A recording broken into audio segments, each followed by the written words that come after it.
I don't want to quit my job out of nowhere. I don't want to suddenly move abroad. I don't want to end all my relationships and leave my family. This is what I've been hearing, various versions of this again and again in conversations that I'm having with you. When I'm having one-on-one conversations with this community here, I'm hearing some version of this sentiment. You don't necessarily want to.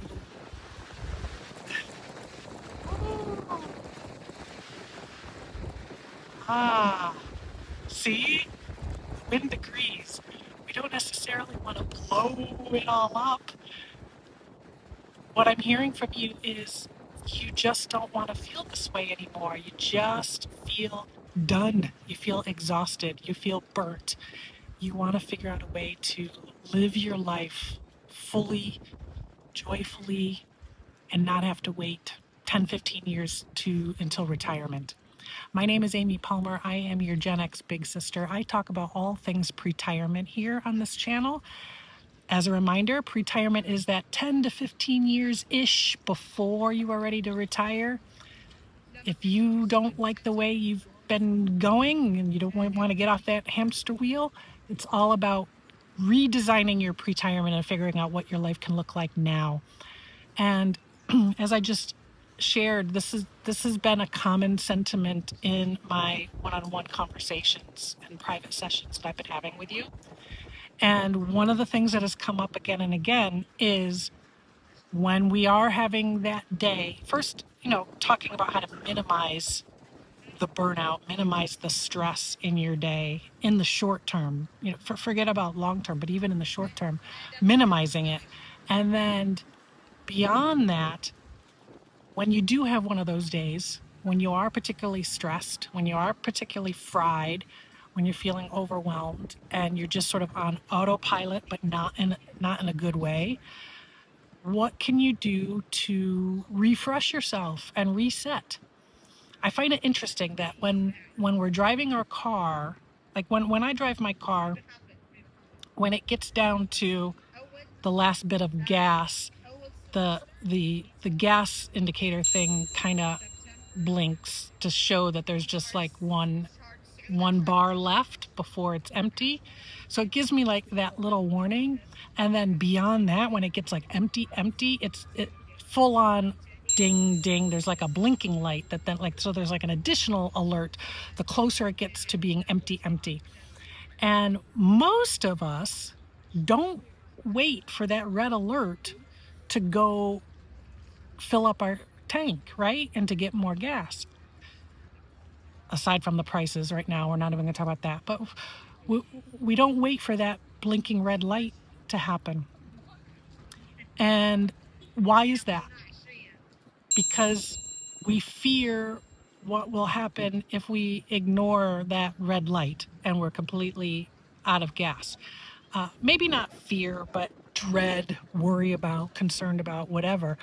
What could happen? We could be stranded. We could be abandoned somewhere.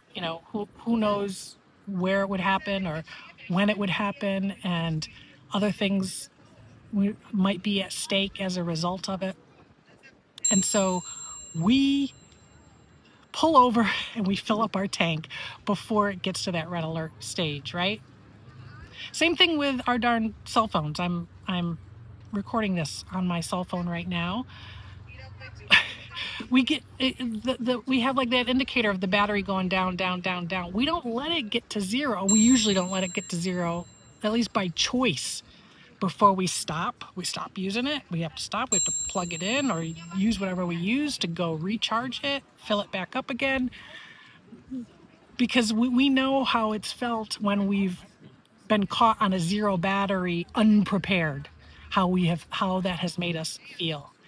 And yet, we don't give the same credence, the same respect, the same whatever to our nervous system when our nervous system is giving us the signs.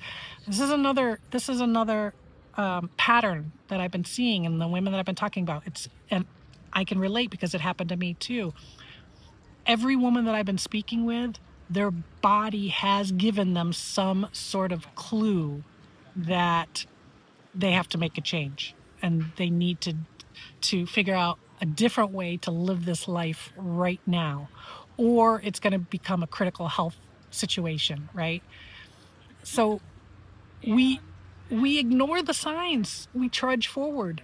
And I think some of it is gender based. I do think some of it, like that, women have a tendency to push through pain, depletion, exhaustion, etc. I also think it's a lot of conditioning, that we're conditioned and expected to put our own needs last. And I also think it's like generational a little, not, and again, I'm just saying that it hits us Gen X women, being Gen X, being menopausal. It hits us in a really, really specific way. And we've been on this path and this roadmap and been trying to do everything the right way our whole lives and doing what was expected of us. So we feel like it's not important to take a rest.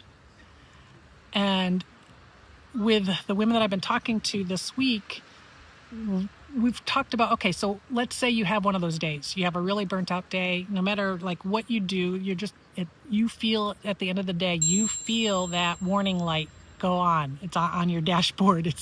It hasn't quite started blinking and beeping yet, but it's about to. That last bar is sort of blinking a little bit. What are you going to do? You need to be ready for those moments. What are the things that you can do, or the places you can go, or the people that you can connect with or surround yourself with? What is going to fill up your tank again? What is it that feeds you?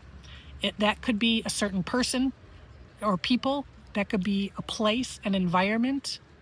For me, environment and place definitely plays a factor. That could be an activity, a hobby, like whatever it is, what fills you back up again. And here's the thing. You need to commit to doing it regardless of whether you feel like doing it. I'm going to say that again. You need to commit to doing it regardless of whether you feel like doing it. And today's a perfect example. I knew that my battery was going, and all I wanted to do, to be honest, all I really wanted to do was like nap, maybe watch a movie.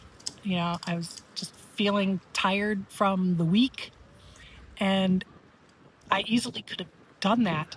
But I had made the commitment to myself that when I feel my energy level getting to that point, I'm going to do something that's going to fill the tank back up again.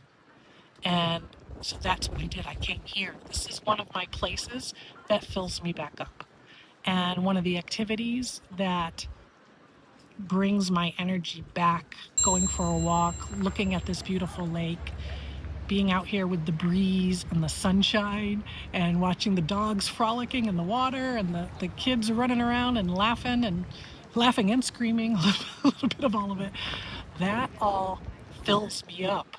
And even while I was preparing to come out here, even as I like got my stuff together, as I got in the car, even as I was driving here, I didn't really I wasn't really motivated to do it. I wasn't motivated to come here, but I had just decided, it was just a decision. I just connected my feeling from my decision and was like, okay, I got to go fill my tank, just like I was driving to the gas station. So I just drove to my gas station. This is my gas station here.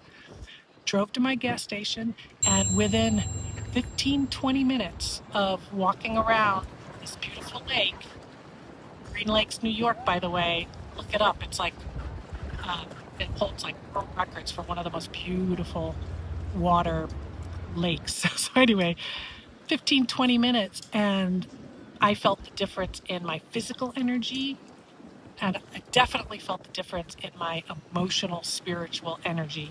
And my thoughts, like my feelings and my thoughts were aligning in a positive, healthy, beautiful way.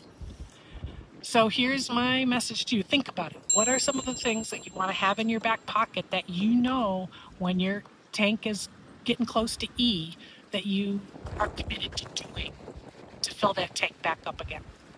What is it? What can you do? Leave me your ideas and your thoughts in the comments.